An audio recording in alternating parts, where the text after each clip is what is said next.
Bonjour à tous, c'est Guillaume, votre coach, et je souhaite à tous les musulmans qui me suivent un bon mois de Ramadan. Vous l'aurez compris dans cette vidéo, aujourd'hui nous allons parler du Ramadan et de la musculation. Car oui, il est tout à fait possible de continuer de s'entraîner et de s'alimenter en fonction de vos objectifs durant cette période, mais il va falloir mettre en place des stratégies. Dans un premier temps, il va falloir diminuer l'intensité et la fréquence de vos entraînements, afin de ne pas vous blesser. Je le dis souvent sur mes posts Instagram, mais ce sport c'est un marathon, c'est pas un sprint. Ceux qui réussissent sont ceux qui tiennent le plus longtemps possible. Donc on va faire en sorte que vous teniez le plus longtemps possible. Le mois de Ramadan, c'est une période où votre corps ne sera pas dans un état de fonctionnement optimal. Donc on va pas aller chercher des performances à la salle durant cette période, c'est pas le but. Mon premier conseil d'entraînement serait de vous dire de ne pas négliger vos jours de récupération entre vos séances. Idéalement 1, voire 2 entraînements maxi, suivis d'un jour de récupération. Mais vous pouvez alterner aussi. Un jour d'entraînement, un jour de récupération. Aussi, ne vous entraînez pas tous les jours. 4 à 5 entraînements par semaine serait un grand maximum. Je dirais que dans un idéal, 4 entraînements par semaine, 3 jours de récupération, le tout réparti sur la semaine, ça serait parfait. Durant ces entraînements, il va falloir vous ménager. Il n'y a pas d'exercice à bannir, mais par contre, le schéma de travail doit être un peu différent. Effectuez des séries de travail comprises entre 15 et 20 répétitions, et permettez-vous de prendre des récupérations un peu plus longues, 1 minute 30 à 2 minutes 30.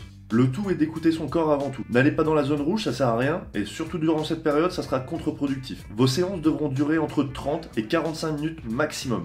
Au-delà, votre corps ne sera plus capable de gérer le stress musculaire.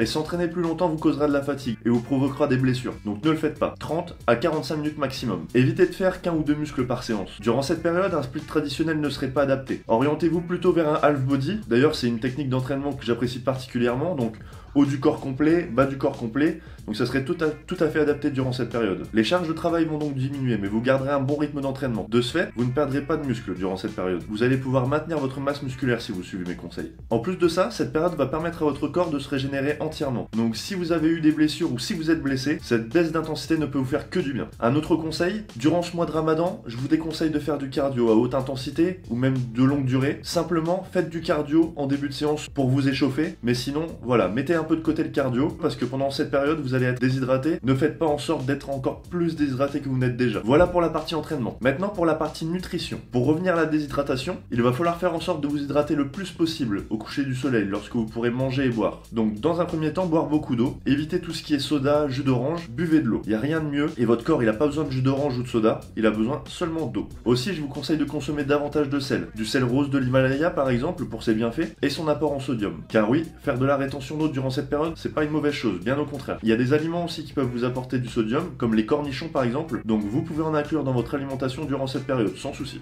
Pour casser le jeûne et respecter vos traditions, je vous conseillerais de consommer des dattes, et d'y ajouter un apport de protéines, avec une whey isolate par exemple, une source de protéines rapide. Et dattes sont des sucres rapides, on y ajoute une protéine rapide. Suite à ce premier repas, vous pourrez consommer un repas plus classique, 3/4 d'heure à 1 heure après votre premier repas, qui était composé des dattes et de la protéine. Sur les repas que vous allez faire, il va falloir faire en sorte de garder un bon ratio de protéines. Ce que je conseille en général, c'est 1,5 g à 2 g par kilo de poids de corps. Donc pour une personne de 70 kg, un apport de 120 à 140 g de protéines serait un idéal pour préserver votre masse musculaire. Donc sur chacun de vos repas, veillez à avoir un bon apport de protéines, de glucides, mais aussi de lipides, afin d'avoir une digestion lente et d'éviter les fringales durant la journée. Chose importante, n'oubliez pas de consommer des fruits et légumes durant cette période, pour toutes les vitamines que ces fruits et légumes vont vous apporter, car votre corps en a besoin pour un fonctionnement optimal. Évitez absolument les sources de sucre rapide et les aliments très industriels, comme les sodas, les fast-foods, les gâteaux, vous m'aurez compris. Privilégiez les aliments naturels et sains, votre corps en a besoin durant cette période. Avant le jeûne dans la nuit, je vous conseille de faire un repas qui vous tiendra au corps le plus longtemps possible. Je vais vous donner un exemple de repas, donc des patates douces pour les glucides, des œufs ou de la viande pour les protéines, et des olives ou des noix de cajou par exemple pour les bons lipides.